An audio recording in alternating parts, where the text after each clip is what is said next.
there was a poll that was released by NBC the other day saying that one of the top concerns, if not the top concern, 21%, and I think it was like a total of 29% as their second choice, which was just about the highest percentage of people.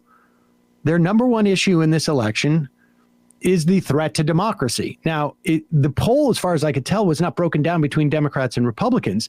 And I imagine there are Republicans who say the same thing because they're convinced that Joe Biden is a Hitler, according to Marjorie Taylor Greene, because of the backdrop of this speech. Or I don't know what else. What else would make him Hitler? Hitler famously, relieved some student debt. Not all of it, but just some. But here is, that is, I think, one of the explanations as to why Joe Biden gave this speech now, because the election's coming up, and that's going to be relevant in the context of the election, apparently. And it really, really upset some Republicans. Here is Joe Biden. Speech in Philadelphia. The backdrop is a little weird, and I'm not sure, but and it was a clear choice. Like if you go to the beginning of the speech, it wasn't a starkly red. These were lights that they had there. It looks a little, bit Star Wars Empire aesthetic to me. Darth Maul's waiting in the wings. Hey, it's a code red for democracy. Yeah, I mean, hey, I understand why he did it now, right? It's like you see your poll numbers rising, and you're kind of riding your momentum, so you want to get in front of it and make sure that your face is associated with increased positivity about your administration. Maybe. All right, well, let's play this clip. They're why, for more than 2 centuries, America has been a beacon to the world. But as I stand here tonight, equality and democracy are under assault. We do ourselves no favor to pretend otherwise. So tonight, I've come to this place where it all began to speak as plainly as I can to the nation about the threats we face, about the power we have in our own hands to meet these threats, and about the incredible future that lies in front of us if only we choose it. We must never forget, we the people are the true heirs of the American experiment that began more than 2 centuries ago. We the people have burning inside of each of us the flame of liberty that was lit here at Independence Hall. A flame that lit our way through abolition, the Civil War, suffrage, the Great Depression, world wars, civil rights. That sacred flame still burns. Now in our time, as we build an America that is more prosperous, free, and just. That is the work of my presidency, a mission I believe in with my whole soul. But first, we must be honest with each other and with ourselves. Too much of what's happening in our country today is not normal.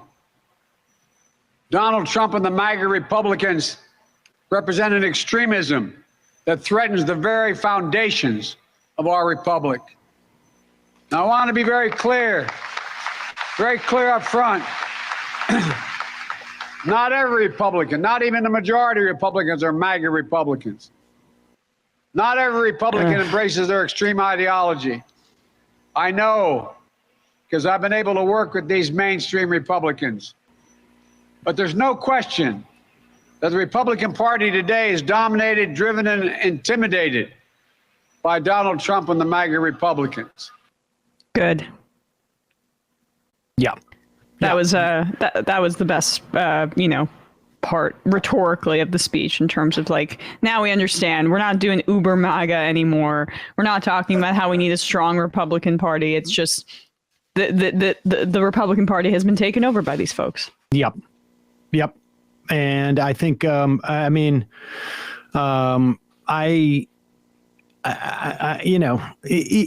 is good that he finished with that. part in terms of that segment. Had he not finished with it, even if he had reversed the order, it's dominated by, and then did a qualification on that. But the fact that the end discussion of who the Republican Party is now was just, they are extremists, they are dominated by the MAGA Republicans.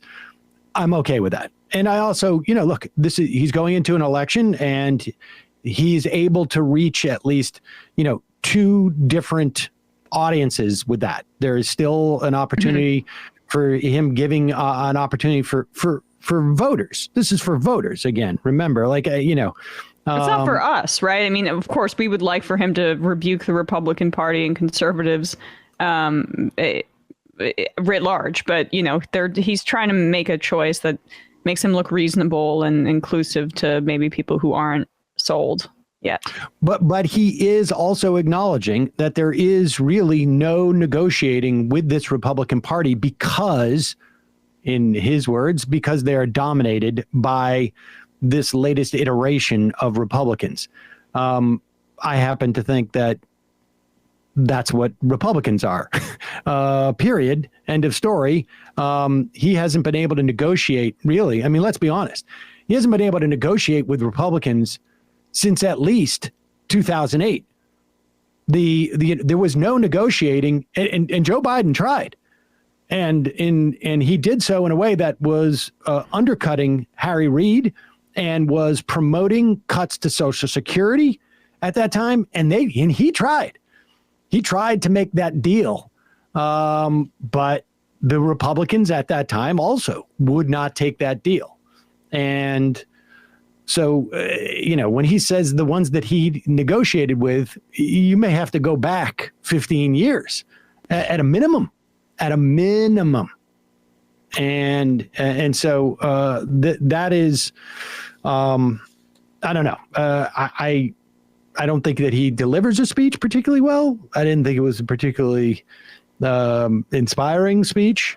It's weird to me that he always has like one tone. But nevertheless, people like it, and the Republicans are losing it over it. Yeah, that's the best part. Yeah, and maybe that background too. Like that's the only response they have is that it looks like fascistic, which is what you guys are. Yeah. But perhaps someone in his administration understood that it would be aesthetically consistent with the Dark Brandon memes, which apparently I wonder. He really does seem to be liking that. Amazing to me that is some sort of like operating principle for Biden, but whatever it takes.